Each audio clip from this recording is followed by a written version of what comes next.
Racing's Inside Track Podcast.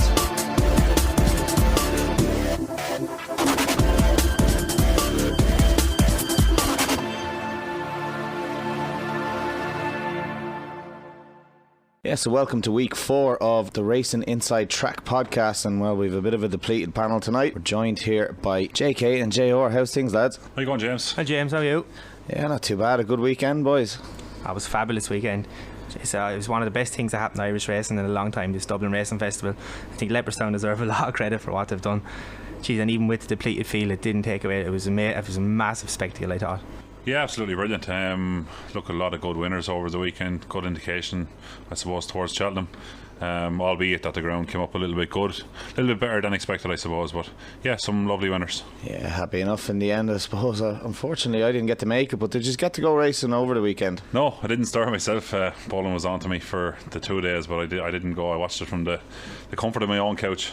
Something similar to that. I think the rugby was a telling factor there. I thought they were showing the rugby in Leopardstown after the race, and Jay, a bit of laziness on your part maybe? Possibly, and a bit of a hangover on Sunday as well. Yeah, well, the rugby was a bit of a disappointment, and I suppose we might as well start. We've had a bit of bad news this week, and we've also had some really, really good news. The bad news, of course, was Special Tiara. What a servant Special Tiara's been to the Henry de Bromhead yard, and that is a massive, massive loss. Of course, picked up the pieces, I suppose you could say, when Duvan didn't really have the best of time at things in his champion chase effort a couple of seasons back. But Special Tiara will be a big, big loss to the racing front. Yeah, look, there's no one loves a bold running front runner and a horse to jump like he did.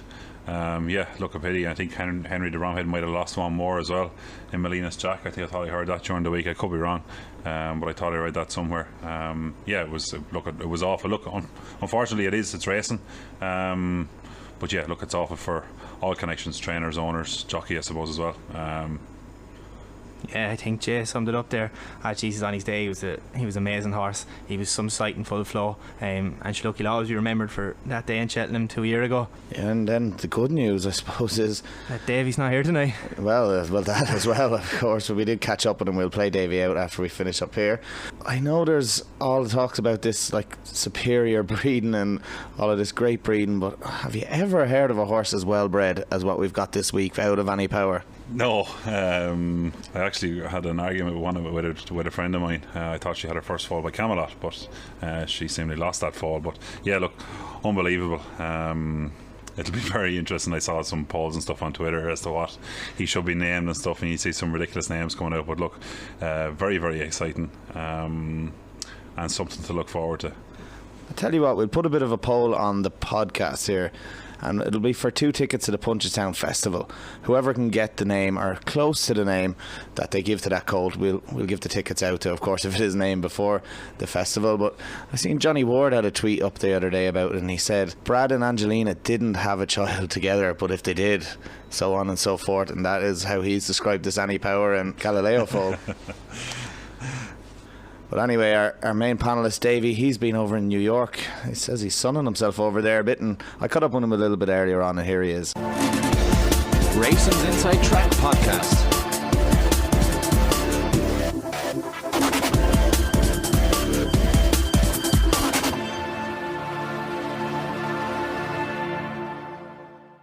Yeah, so we have Davy Boland on the line. Unfortunately, Davy can't be with us, but I hear you're not in a bad part of the world at the moment, Davy. No, I'm actually sitting in Central Park in New York at the minute, James, so it's not a bad complaint, I suppose. Yeah, it's great weather as well, so all is good. I'd imagine you'd much rather be on your way to Thurles tomorrow for the racing, Davy.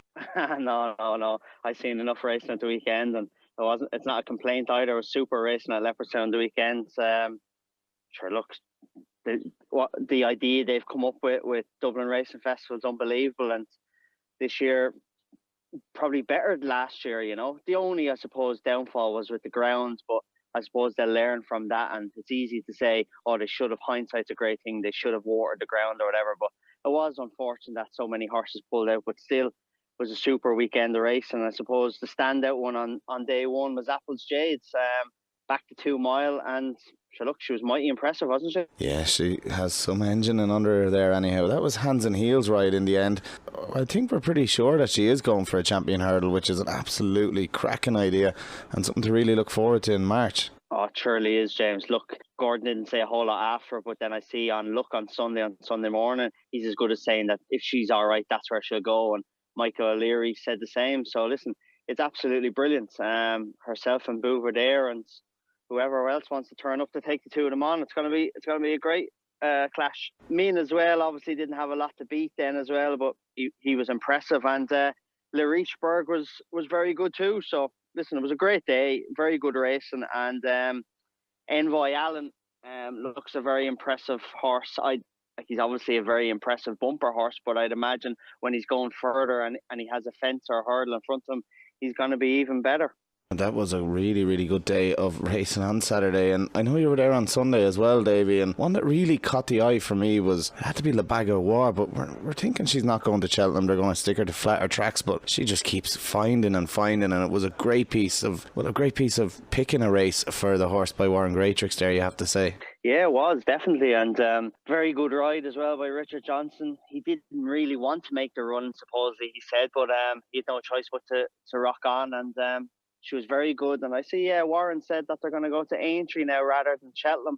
But it's just great to see that English horses coming over. You know, there's great prize money. I know we go over to Cheltenham, and the last few years we're hammering them. So you're thinking, why the hell would they come to Leopardstown to take us on in our own backyard? But it just shows it can be done. There's great prize money there, and there's great opportunity. So hopefully over the next few years, we see a lot more English horses coming over, you know. Yeah, and I know there's one that you were very taken on as well, Sir Eric. He really, really looks a superstar. Yeah, like we said when we spoke to JJ Slevin last week, the two J's were keen on Tiger Tap Tap that he turn over the form with Sir Eric. But look, I'm not saying that I was right by saying Sir Eric, but he was very, very good. Probably was, look, he got his own way in front, James, and it was a slowly run race, and Mark was able to dictate and do what he wanted from the front. But at the end of the day, you can't knock how impressive he was, you know. And he's favourite now for the Triumph Hurdle, and so he should be. But it just shows Joseph has such great team there for juveniles, you know. So you'd be very surprised if Joseph O'Brien didn't win the Triumph Hurdle.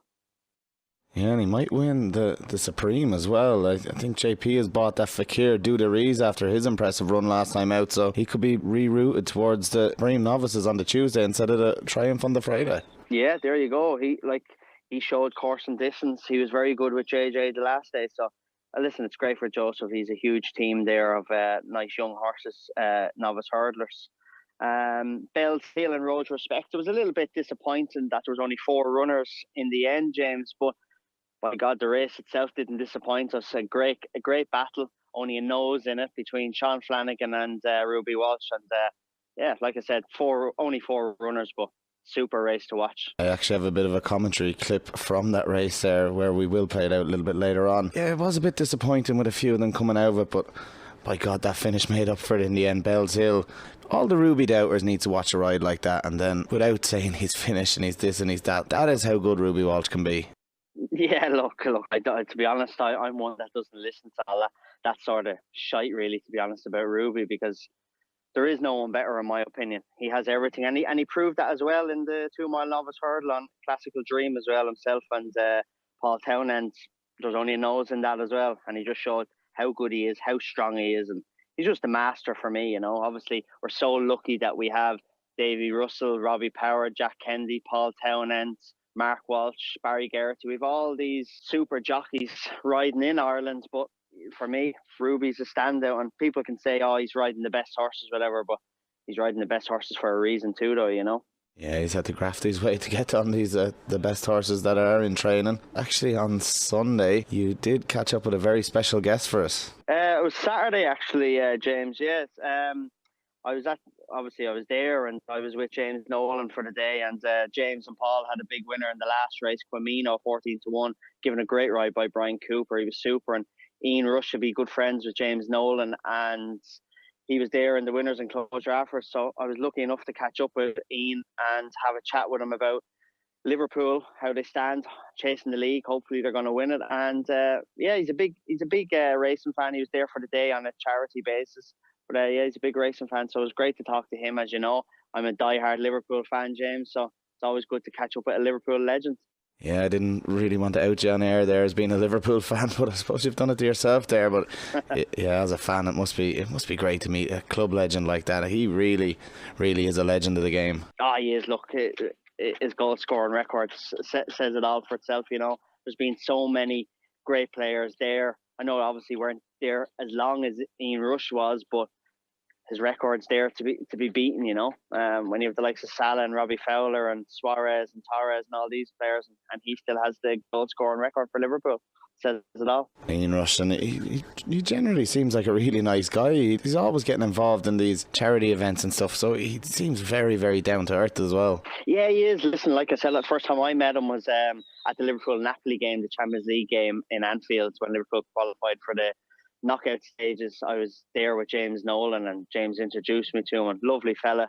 And then again at Leopardstown, very obliging, came up to winners and closures, to Jim Coffey, who we know from going to Liverpool games as well. And he's there, like you said, on a charity basis for the Shabra charity, who is a huge charity. And he's over to support that. And his full-time role is Liverpool ambassador. So he's busy with that. And yeah, look, it was great to talk to him. And hopefully his selection wins the Gold Cup, and it'll be another few pounds for Avian's pink tie. Yeah, I was just going to say that there, Davey. You did have a chat with him a little bit earlier on, and we'll play that out as soon as we hang up here at the phone on you, I suppose. Ian Rush, he was pretty happy to give us a selection, which is great because he is such a massive public figure, and so many people will have so much respect for him, including myself, a Manchester United fan. So it was great to get Ian Rush, and he did give you a bet for Avian's pink tie, so it was really, really nice of him to get involved. It surely was. It was great. And hopefully we can pick up many more people like that up to Cheltenham and build up a nice pot for Avian's pink tie, which is obviously a super charity. Well, Davey, we can hear the horses trotting around in the background there as well. So we know you're in Central Park, and I'm sure the missus wants to get you off the phone. So we'll let you get back to your holiday. That's brilliant, James. Listen, we'll see you next week. Avian's Pink Tie was founded by Jimmy Norman and Mick Rochford in 2010 after the passing of Jimmy's daughter Evie. Can I get one with Jimmy and Paul? His personal experience, which mirrors that of so many other parents of children diagnosed with cancer, helped to shape the charity and its aims. We've seen hunger, and we've seen people that had to sleep in their cars outside the hospital. We've seen great hardship. You had to be on the ward. You had to see the hardship to recognise that something had to be done about this. We can never be prepared for when one of our children gets a cancer diagnosis. Avian's Pink Tie is there to help at a time when the unimaginable happens. They provide practical and personal support delivered by people who understand. I'm now delighted to say I'm joined by Liverpool legend Ian Rush. How are things, Ian? Yeah, good, thank you. Very good after today.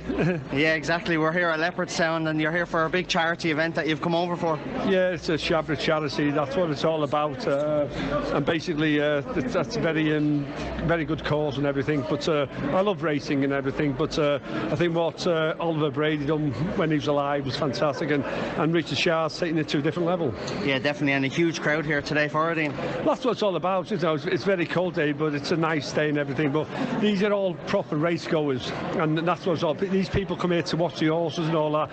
And in fairness to Ireland, you know, they put up a good show today. And you're very good friends with James Nolan, and we're just after seeing James and Paul have a great winner there of the last race here in Leopardstown.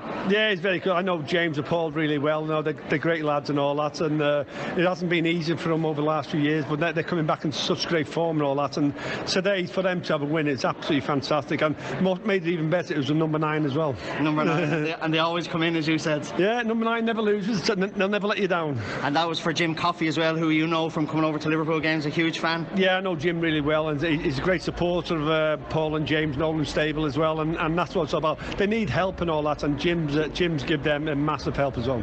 And Ian, I couldn't let you go without talking about the big push now for the league, for Liverpool. Happy with the way it's going, obviously 5 points clear? Yeah, very happy. I think you'd give anything for this time of year, you know, with 5 points clear. I think it's only about 12 or 13 games to go, and it's getting edgy all the time. It seemed a bit nervy the other night, didn't it? It is nervy because it's going to be like that every game now. Yeah, and okay. That's the English Premier League, because it's the most demanding and it's the hardest league in the world. If you're playing in Spain or Italy or something, if you're 5 or 6 points clear, you're going to win the league, simple as that. Okay. But the English Premier League is the hardest league and the best league in the world, because because the bottom team can beat the top, and that's why you've got to keep going. But the most important thing now, let the fans get excited, but the players and the management and all that keep the feet on the ground and take one game at a time. And that's like what you told me earlier. Jurgen Klopp has a huge role to play now, not just managing the players but keeping things calm. Yeah, he does, and he's doing a fantastic job at the moment as well. I think he reminds me, to win the league you have to have the great team spirit, and when last time we won the league, Liverpool, I played in it, and we had a fantastic team spirit, and to me this Liverpool side looks exactly the same. They've got a great team spirit, and that comes down to the management, and Jurgen Klopp's doing a fantastic job.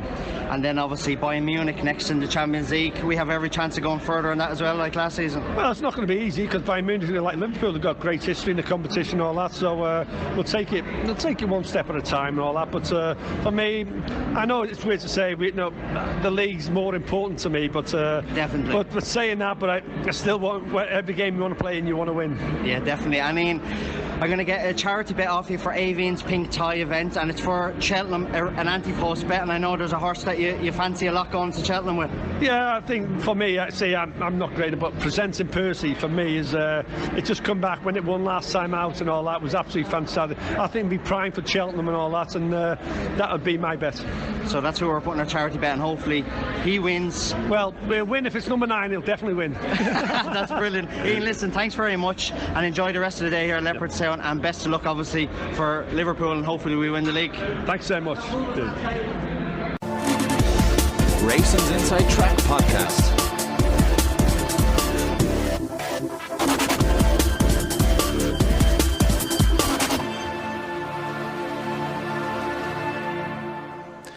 Yeah, so absolutely fantastic to get such a legend on the podcast this week, and many thanks to Ian Rush. He really is a legend, and that's coming from 3 Man United fans. I'm sure that both of you agree with me, do you, JK and JR? Oh yeah, no, he would have been before my time, but sure, who doesn't know about Ian Rush? What a player. Yeah, excellent. Look, one of the Liverpool legends, and is doing some great work, I believe, for Liverpool as a club at the moment. We all know it, obviously, that Davey is a die-hard fan, so he was in his element when he was speaking to Ian. I'm surprised he wasn't fangirling, screaming a little bit there, or well, maybe he cut that bit out, did he? We can't see a video of it, so there is a high possibility that something else went on. But look, no, it was great to have him on. Obviously, look, Davey said in the interview there that Liverpool were 5 points clear, but I think a little bit of a mishap the other night. I think it might be back to 3 points, and could be even back to all square after this evening. Yeah, and well, hopefully Ian Rush will be listening to this. So Ian, if you are listening, can you just let us know, did you have to pick him up off the ground before you got the interview with him there? Yeah, so lads, the Dublin Racing Festival was on at the weekend, and what a cracking 2 days of racing it was. The ground came up a little bit wrong for some of them, but by God, Leopardstown put on some show. Oh yeah, great. So it was a massive turnout again. It's the one thing you would say about it, you'd wish there was a few more English challengers came over. I think it really was, and it's great to see that the Bagawa for Warren Great Chicks come over and that they went home with the pot. It was great to see for them. I think the first race, I think someone here beside me had an out winner there. Yeah, I'm not going to really glow up, but I did last week put up 2 horses. One of them didn't run, and the other one was Commander Fleet. 14-1 last Wednesday or Thursday night whenever we did this. Won at 6.5, 13-2. Nice price winner, nice way to get the weekend kicked off. I don't think you were sitting watching the market too much on that one, Jay, were you? No, it was on. I had a little squeak each way on Wednesday at 14s. And it just so happened that someone texted me on Saturday morning talking about Rhinestone, and it was funny that the two of them came to the line together. No, but look, as I said last week, I loved this lad's performance when Barry rode him in the Goffs Land Rover bumper. And I suppose, look, the race he ran in the last day, over 2 mile, I think it was the Royal Bond in Fairyhouse, behind Quick Grabham race, not ran to suit, but I just thought to step up and trip, and I was willing just to have a kind of a slap at this lad at the weekend. But thankfully, yeah, it paid off. Do you think to go to Cheltenham with him now?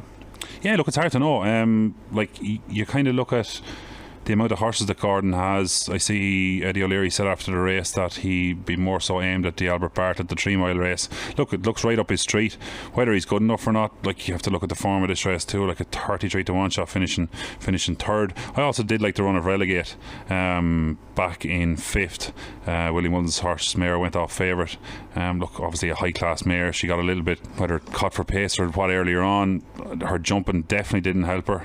But like, great jumping. Yeah, no, like, I 100% agree. She done all her best work went to her finish jumping. So they jumped the second last, which ended up being the last, and she rattled home to finish fifth, only beaten a kind of ahead into fourth. Yeah, so I kind of look at it. She'd probably end up in maybe the Mayor's Novice. If Willie can sort out her jumping, she'd have a massive chance there, wouldn't she? Yeah, look, I hear kind of talk about possibly going towards a Martin Pipe or something like that, but the hustle and bustle of a handicap hurdle in Cheltenham I don't think might ensue her. So I think even like if you were to get a look at maybe a price, I'm not saying you go and back her, but I think she's a cracking price for the Mayor's Novice. But yeah, like I wouldn't be too disheartened about anyone that backed her. I still thought her run was good. Rhinestone for me came on an awful lot. It was an excellent run after finishing fourth behind Easy Game in Navan the time before that in the grade 2, over 2.5. He looks like a promising horse. Coming on too. Look, obviously a fantastic race meeting, tipped off by the one and only James, an old favourite of yours. Yeah, well, we did have Jay talking earlier about a super mare in Labaga War, but what a mare we have on our hands here in Appleshade. Oh, this was some performance, wasn't it? Absolutely impressive. On her hands and heels. I can't remember many grade 1 2 mile races being won by that distance and that easily. And to think she's won a grade 1 over 2 mile, 2.5 and 3 mile this year in open company. And the really, really good news is a lot of National Hunt press gets that they keep the good horses away from each other, but I believe that Appleshade is going for the champion hurdle, which is absolutely fantastic news. Oh, that was great to hear.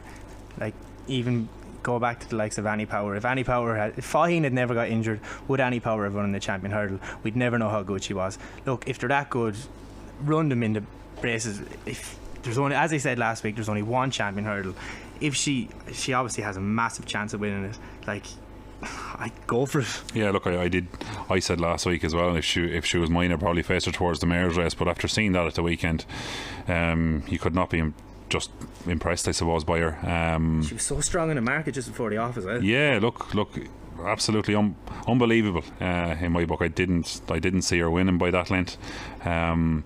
It'll be very interesting, the hustle and bustle of a champion hurdle as well, to see how she goes. But I think, look, I don't know if she's in a favourite, but she's definitely a worthy favourite. I think she's rated 7 pounds inferior to Bouverdaire. So look, getting the £7 mare's allowance, it should put her bang there. It's dangerous having to give her that bit of a weight. I think just giving any weight away to a horse that good is absolutely madness, and I can't see how any of them get to her if she replicates that run. I don't think any of them will get near her in a champion hurdle. Yeah, and the good thing seems to be that, look, Gordon has probably got a handle on her coming in and out of season. He made that known last year that was her main problem. I don't think, definitely in Cheltenham last year, wasn't her true running in the Mayor's race. But this year, look, she's just been absolutely excellent. And 10 grade 1s, and she's only 7 years old. Yeah, it's mad. I heard someone saying the other day, like, Hurricane Fly has had 22 grade 1 wins. Like, she's had 10 now and she's only 7, so only God knows what she can do. And she could only been getting better. It was a good run for Super Sunday back in second as well, I thought. I think he'd probably appreciate a bit of softer ground. Ground, I think 2 mile, I'm not saying it's too sharp for him, because he has won a champion hurdle. Softer ground over 2 mile would. Yeah, possibly, but I think I'd like to see him go back for the stairs race in Cheltenham. Whether that's the plan or not, I don't know. But look, it was, you could have, like, a horse I was very disappointed in, and I did kind of half fancy was Mellon. Whatever happened there. Again. Yeah, very well. Then I suppose last year he ran a stinker in this race and then was barely touched off in the champion hurdle. The end game does definitely look to be Cheltenham with Mellon, so maybe they were just blowing a few cobwebs off him in the end. But I think one of the most impressive winners of the whole week had to have been Min as well. Min, that was a cracking race by Min, and at some stages you would have looked at the race and thought he might struggle to get up here. He gave them a bit of a gap, but when he needed it, he really found Min. And Min, is he one of the most underrated chasers in training at the moment? He would have won a champion chase by now had Altior not been around. I think he's a very solid yardstick. I think he's probably not top class, but he's a very good horse. I think anything that beats him will have to be top class. Yeah, I tend to agree. He goes under the radar a little bit, but I still think he's very good. Like, if Altior hadn't been around, God knows what this horse would have done. One of novices, he probably would have won the champion chase. Yeah. He looked the winner turning in last year. Look, obviously the race was tarred with the fall of Special Tiara and also Castle Grace Paddy. The race depleted a bit. We had Simply Nado didn't run. Would have been interested to see if he didn't run or if he had a ran. But the horse I loved in the run in second was Ordinary World. Hard to know where he goes in Cheltenham. I think he will turn up in one of the handicaps. Maybe not now, but yeah, look, it was a very, very good performance from Min. Yeah, look at getting back to we'll speak later on to Barry about the grade 2 bumper. Envoy Allen, very impressive again. Barry the nice run in second on Meticulous, got a big cop for room turning in. And moving on then to our Arkle favourite in Larichburg, James. Oh, so impressive, Larichburg there. He just kind of kept going, didn't he? It was not massively hard for him, and you have to say it was really, really impressive. And what a ride! He for looked the Mark winner Walsh. all the way, didn't he? He just does his thing, doesn't he? He's a very good horse. He has a swagger about him as well, doesn't he? He deserves his It's place at the top of the market for the Arkle now. like you would have thought there maybe 7 weeks ago, Kalashnikov and the likes of Lawler were your definite favourites for the Arkle, but this Larichburg just keeps improving, and he's spot on to be favourite there, and he just has such a swagger about him over his fences as well. He's going to be really, really hard beaten. Yeah, the only thing I'd say on this is if he does like a bit of good ground, that's known. You can see through his novice hurdle career that he does like the top of the ground as such. If any of the days is going to turn up soft at Cheltenham, it's going to be the Tuesday.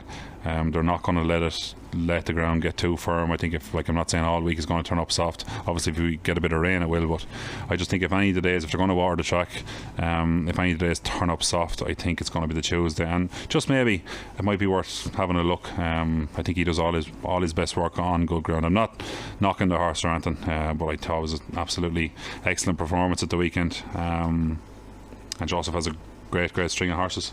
Mingli Khan has been slightly disappointing in his last 2 runs as well, I think. Yeah, it was kind of, it's a strange one with him. It's hard to know. Jumping may be an issue. I don't know. I didn't pay much attention to him, to be honest. On his debut. Yeah, I did. I haven't paid much attention to him. I was disappointed in his run, but obviously we lost a couple there. We lost Willie's horse at the last. Paul Townend got an absolute perler of a fall. Jeez, that was bad, wasn't it? I don't know how. You don't know how these lads get up and walk it off. Like I heard during the week, someone was saying that, or I read something that he was coming in, the nose kind of strapped up on Sunday, fell straight on his face. You just these lads are made of rubber, in my opinion. It's a pity to see Gary Moore's horse fall at the second as well. It might have been a line to compare the Irish and English horses as well. Yeah, definitely. We had a few fallers, and of course the hard ground as well wouldn't have made it too nice of a ground to fall on for some of these, but a lot of the English runners that came over disappointed, but I suppose we might as well move on to the Sunday now. And yeah, just before you go there, I just want to mention for Paul Nolan that we had on a couple of weeks ago. He had a lovely winner of the handicap chase, on the last race on the Saturday, ridden by Brian Cooper. So just want to give that a mention as well. What a ride nice that winner was for Paul. by Brian Yeah, Cooper brilliant. as well. Brilliant.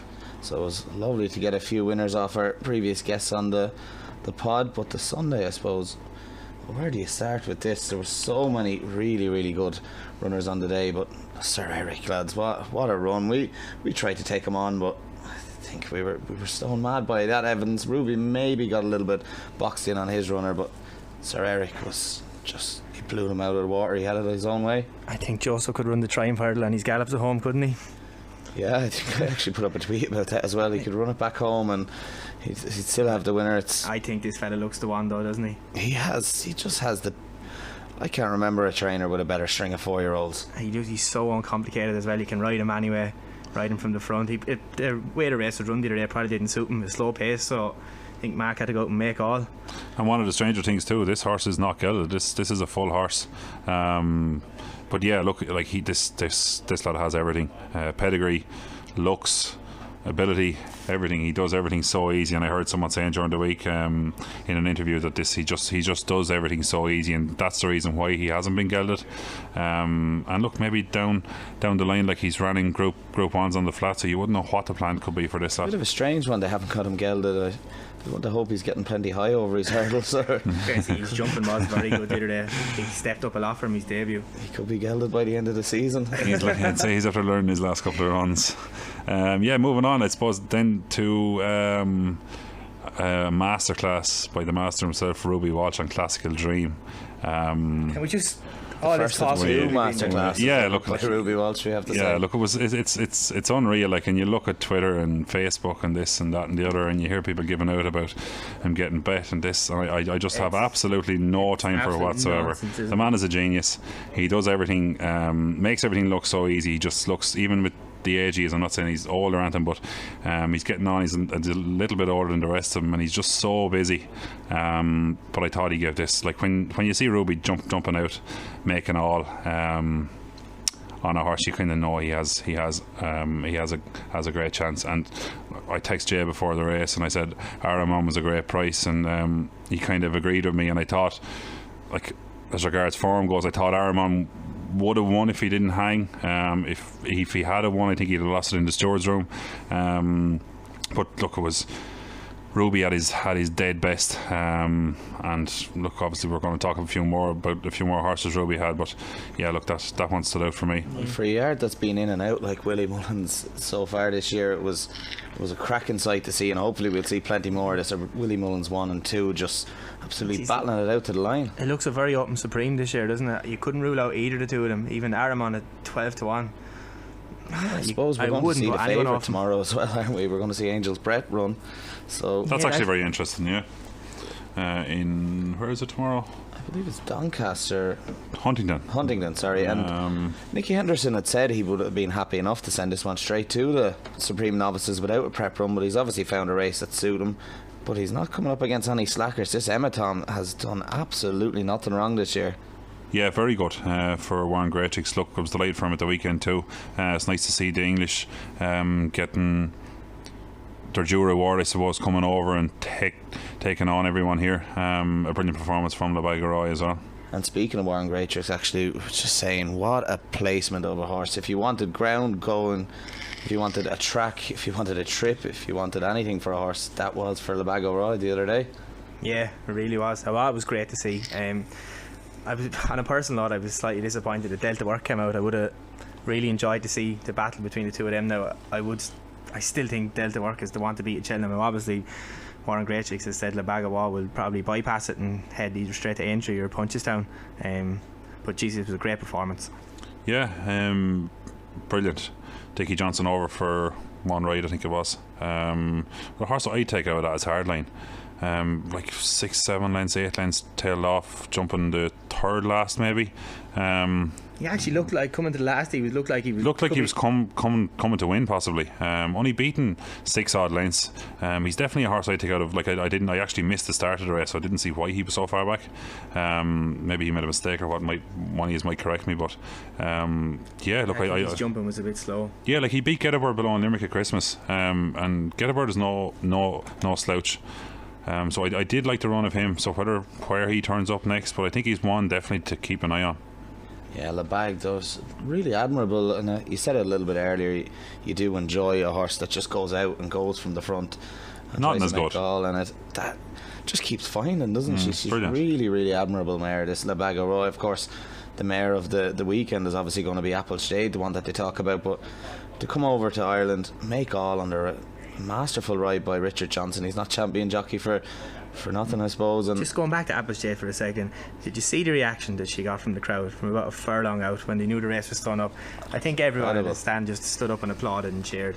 It was great to see. It's brilliant, and it's amazing the way the Irish crowd take to a horse of that calibre. Like, you go back and I remember being in Punchestown and Leopardstown the days when Hurricane Fly ran, and you go back and you look at Gorn, Tayessa's Day with presenting Percy. Like, it's mad the way people just take to a horse, a kind of a fan favourite as such. And even Annie Power, the likes of, like, people still talk about her. Like, it's crazy the way people just take to a horse, and I'd say they were probably 5 and 6 deep around the ring when she was coming in. Yeah, and if Willie still had Applestade, we might never know how good she is either, I suppose. So it's a bit of a strange one when you're looking at it that way. She is so good, and she's proved that. And it's not too often you see mares going on to win champion hurdles, but it looks like we're going to have 2 in the last 4 or 5 seasons now. And Applestade, I think Applestade is the one that they have to beat, and not Bouver there this year. Sky's the limit for her, really, isn't it? Look, I don't have. You can't but not like her. There's no, like, you can't knock her, you can't be negative about it. You just have to sit back and watch and just look at what she does. And I thought Jack was excellent on her again at the weekend. It's just made the champion hurdle, hasn't it? From a race where Bouver there was odds on favourite, now it's possibly the race of the meeting now.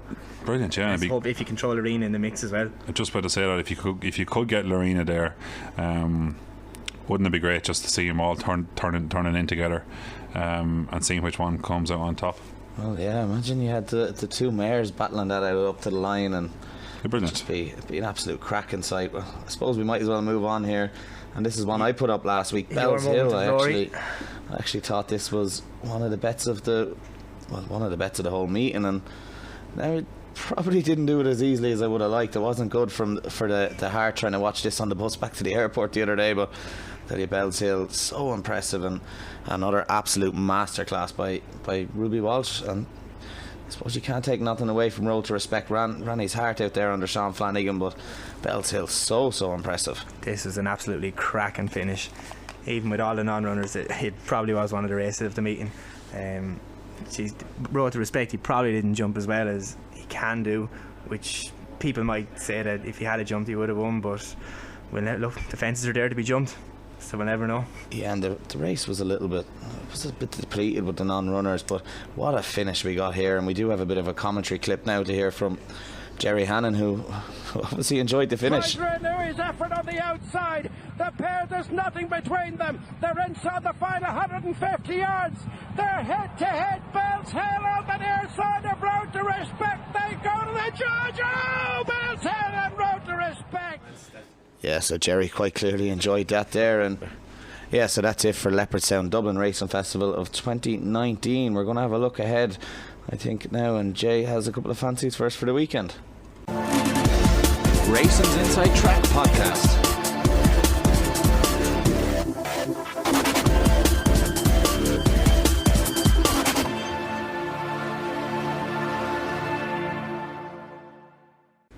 Yeah, so I suppose there's plenty of good racing to look forward to the weekend, but the big race of the weekend, I suppose, is the Betfair Hurdle. And I know that we're all going to just make a selection in this. I think Leon Cavallo for Richard Newland and Charlie Hammond is a good one, and it's interesting that he's already got the jockey book, so that definitely make you think that it's very, very likely to run in that, and has been backed into some prices over the week so far as well. So Leon Cavallo for me. It's good card at Newbury this weekend. In the Betfair, I probably side with Did They Leave You Out Too by Nick Gifford. This was a good bumper horse. He won his first 2 bumpers. Went to the he was strongly fancy for the champion bumper, but I think the ground scuppered him that day. He wants the top of the ground. So to put him away then, he won his first 2 novice hurdles. He was a little disappointed on Boxing Day at Kempton, but typical JP horse. I wouldn't be surprised if he's been laid out for this now today. I gave 14 to 1. I give him an each way squeak. And I'm going to go with a horse in the Denman Chase 225 in Newbury at the weekend. To lower the colours of Native River, I'm going to go with Clan des Abots for Paul Nichols. Love this lad's performance in the King George in Kempton, and I just think he's 2 from 2 around Newbury, and I just think he might take all the beating here. Yeah, so a few ballsy shouts there from us anyhow, and yeah, and we didn't do too bad over the Dublin Racing Festival. A few winners, and hopefully we get you a few more now as well. So that kind of pretty much wraps up our look ahead to the weekend's action.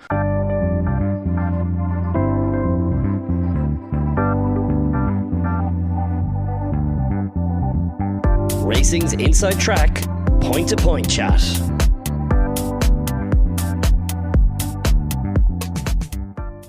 So I'm delighted to say that we're joined by leading Irish Point to Point rider Barry O'Neill. How are things, Barry?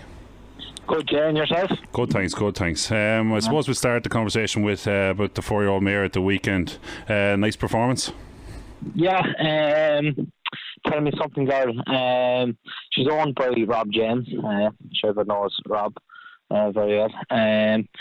Look, she it was a big ask for her to take on the Geldens, but it's paid off in the end.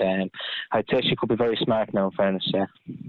And was it a case that she was just, I suppose, a little bit forward, or was the plan kind of always to run her? I suppose Rob had a bit of a say in that too. Yeah, to be honest, look, we always knew she was very nice. She was very strong. She was very forward. She jumps great. She was one of those ones that just kind of came to hand and very quick. Like, do you know what I mean? Early in play, we knew that she was going to be one of our probably maybe early runners. And just the way it kind of fell, she was ready for the first day. And with the mare's races not been for a few weeks, we said we'd take our chance. And look, happy, like we were delighted with the way she formed and the way she won, you know. Yeah, and I see she's quite clearly a very talented mare. And just wondering, there's one of the questions we were asked here is how good actually is she, do you think? How good she is she? Look, like all them good horses, she like, you know, hope that she goes on and improves up through the ranks. But from day one, I think that we've ever asked of her, she was always delivered, and we fancied her going down there Sunday. And look, she did the job for us, and how good she is, I don't know, but all I can say is that she's a very, very nice mare. And I suppose the last mare to win or to beat the Geldens would have been the horse she had yourselves in Ascana a while ago. Yeah, Ascana, yeah, she was a good mare. If this one lives up to be something like Ascana, I'm sure Connections, whoever do end up for, will be very happy.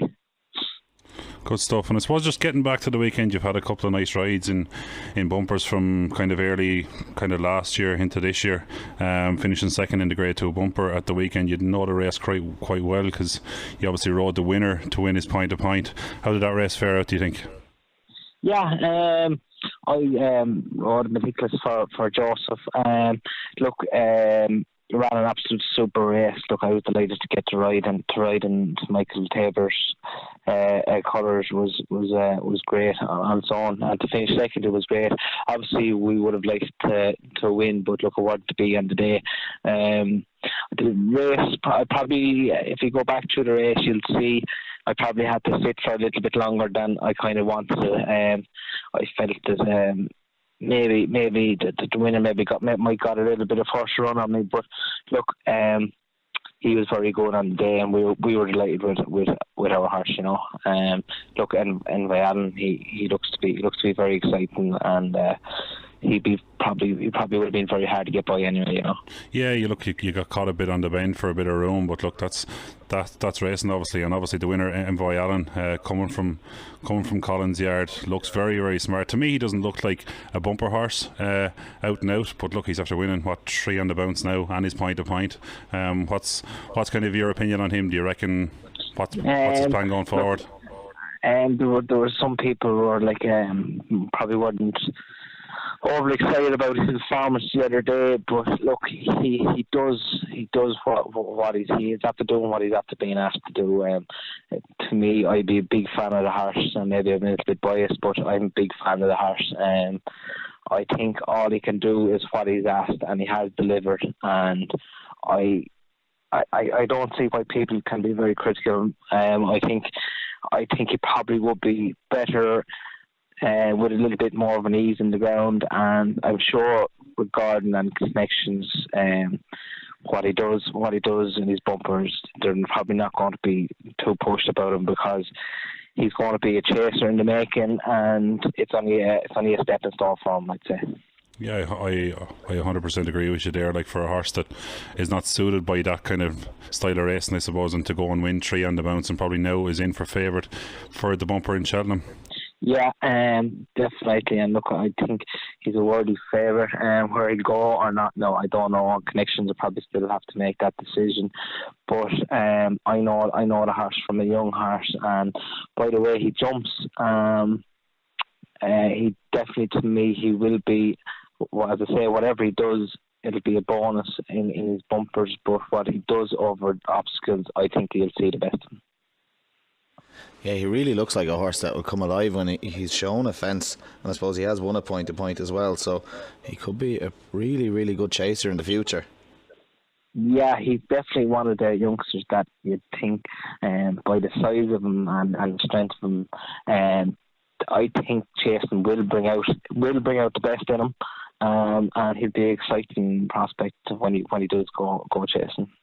And just out of interest, Barry, like, how does a horse like Envoy Allen compare to the likes of Sam Crow?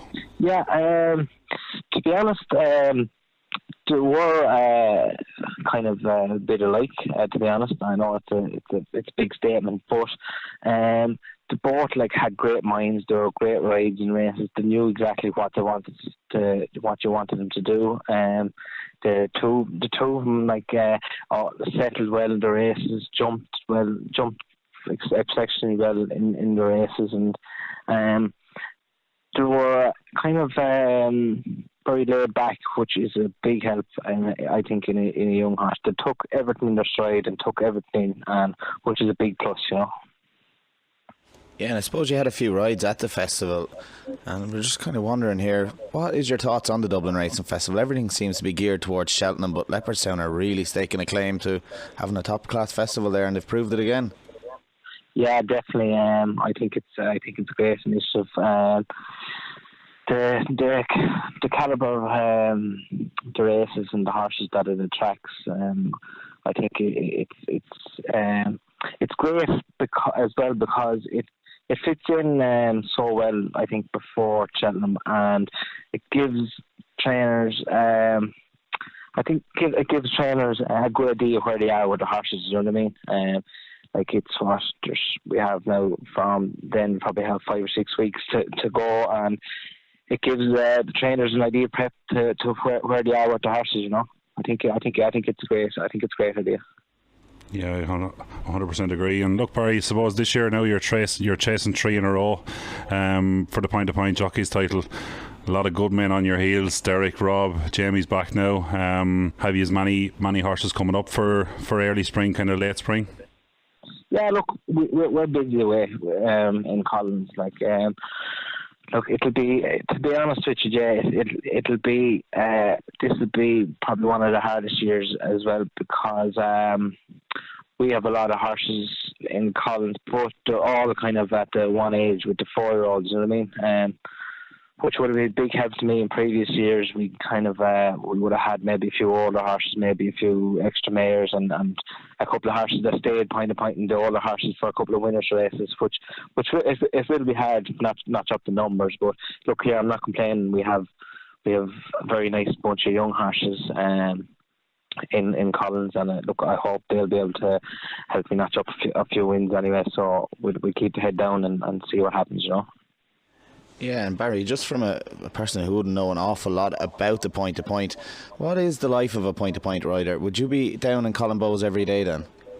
Yeah, look, everybody's different, to be honest. Everyone's different. I, myself, personally, I work full-time at Colin. Look, Colin is very good to me. I can go schooling whenever I want, and look, he doesn't tie me down to actually, I'm too serious. Like he's very easy going. But look, I enjoy working full time there, and look, it's great. I'd be riding. Gets the majority of the rides there, so it's nice to be there, to be hands on. And look, I think I wouldn't change it at the moment. And I've been there, probably working there 10 years now, full time. So look, I probably know no different at the moment. Yeah, and just as a jockey, is it tough to make the weight? Are you having issues making the weight sometimes to get on the lower weights? Yeah, look, definitely. With being an amateur, it's not too bad. Like the bumpers and the things like that, the weight is pretty high, and the point of points 4-year-olds carry 11-11 along with the mares, and the rest of the 5-year-olds and geldings like that will carry 12-2. So look, it gives us a little bit of leeway. But like there is a couple of lads out there which would struggle, and it is hard on doing sort of lads sometimes. But look here, there has to be a way like it, and that's what it is. And I think it's pretty good there at the moment. Good stuff, Bar. And just I suppose we're going to wind the clock back a little bit, back to Christmas. You rode a couple of nice horses for Henry de Bromhead and one for Paul Nolan as well. Any of them you kind of fancy to go forward? I know Paul's lad has won a bumper since, but any of Henry's horses seem like kind of nice horses? Yeah, look, Cobbler's Way was very impressive in Limerick. Look, some people say, look, it mightn't have been the strongest of race, but look, all he could have done was win, and he won very impressive on the day. He seemed to handle the soft conditions, and any horse that handling soft conditions and to win a bumper like that, I think he'd be an exciting prospect going forward. He's about 17 hands, and a bit like the other horses, I'd say whatever he does in bumpers, he'll be exciting horse over obstacles. I had a chat with Henry there the other day, and he had an entry in Leopardstown, but he felt that the ground was too dry. So I think he'll be exciting. He'll be one to, I think, put in the notebook. We actually had him in Colin Bowes as well, so I knew plenty about him. He seems nice. Look, I rode Paul's horse in Limerick as well. He won very impressive the other day. Unfortunately, I wasn't on him. The boys wanted to claim off him, so look, to give him every chance. But he duly obliged, and he looks very exciting too. Good stuff. And just for, I suppose we were talking to Sean here last week, and he gave us a horse to keep an eye out for. Have you kind of one for the listeners to kind of keep an eye out for on the point scene in the future? Yeah, we have nice 4-year-old horse there. Premium Access is his name. He's actually entered for the weekend. Whether he'll run or not now, I'm not sure. We'll have a chat with Colin later on in the week, and look, he'll make up his mind probably maybe come Friday, as we have a couple of 4-year-old entries. So we'll see what way he'll go. And look, he seems to be very, very exciting, and he'll be one to look out for, I think. And look, I suppose on another note, you'll have a decision to make at the weekend, and I suppose a few weekends coming up. Like, do you find it hard to make a decision as to where you're going to go of a Saturday or Sunday? I suppose the North is generally of a Saturday, but then of a Sunday you might have 2 or 3 meetings. Do you find it hard to make up your mind? Yeah, look, the North and the Saturday to be straightforward, because it's easy to make up your mind when you only have the one meeting. You kind of have to go. But come Sunday, look, there'll be 3 meetings on Sunday. Colin is very good with entries that way. He sticks in the 4-year-olds, and he double enters a lot, you know. So look, it is hard to figure out sometimes, but I kind of go, myself and Colin work it out. I kind of go wherever he thinks that he has the best chance of winning with 4-year-olds or whatever, and I try just work my card around that. Then, you know what I mean. We usually like only just pick the one and then try fill the book around there. But look, it can get a bit complicated sometimes, and look, you kind of have to. It could change as well. You kind of have to let down maybe a trainer or two sometimes, which don't be too impressed. But look, that's part of the game, and hope that they understand that, you know. Absolutely, and I suppose the point is not just all about the 4-year-olds and the 5-year-olds. Like, there's a lot of good horses from the track here coming back now to run in Opens, and you've rode a nice few of them over the last few months. Any of them kind of stand out to you, or what's, like, I suppose, getting into the next question, heading towards Cheltenham, will you keep any of the rides, or do you have an idea of what sort of rides you're going to have in the book for Cheltenham? Look, it's a bit up in the air at the moment. Look, I was lucky enough to get the chance to ride a couple of Gordon's horses with Cruising, 1-3 on him. I think he's very exciting. I think you'll see I think you'll hear plenty more about him. I'm not sure, but I think Gordon might be leaning towards Aintree with him. I think he's very exciting. Uccello Conti won in Thurles. Alan Fleming, of course, fell at the last, but I think I felt that I was only getting going. I kind of missed the second last a little bit. Look, I think he'll actually progress. He had only been out the week before, and believe it or not, I think he'll actually progress, because he's a horse that hadn't had his head in front for, I think, 4 years or something like that, and I think he might just step forward a little bit as well. But come Cheltenham, look, they're Jamie's rides. Look, I was just fortunate. I was just stepping in. Jamie was out injured. Look, and he's back there now at the moment. So look, they'll be Jamie's spins, and look, I'd be delighted to step in if it came that way. But look, we'll see what happens over the next few weeks. Good stuff. Well, I suppose, look, Barry, that's been great. Great speaking to you, and we all wish you the best of luck for the rest of the year. Yeah, so just best of luck with the third on the bounce. Yeah, look here, we keep the head down. You never know what'll happen. No, thanks a million, lads. Cheers, Bar. Yeah, it was great to have Barry O'Neill, who's looking for his third Jockeys Championship on the bounce, on the show this week. And well, I know, Jay, you know him pretty well. Yeah, Barry's a good lad.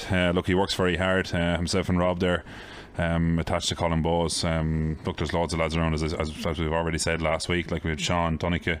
Hopefully get a few of the lads on, maybe Colin Bowe on in a few weeks' time. But yeah, look, the lads have been very successful over the last while.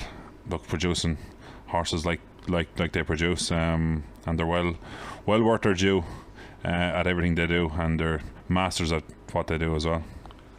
Yeah, so I suppose that brings us to the end of the show, and hopefully you'll enjoy this week's show and you'll enjoy next week's show as well. Yeah, so Davey will be back joining us next week, unfortunately. And well, I just want to say thanks to the lads for coming on. Thanks, Jays. Thanks, James. Thanks, Jet. Thanks very much, James, and thanks to everyone for listening. Racing's Inside Track Podcast.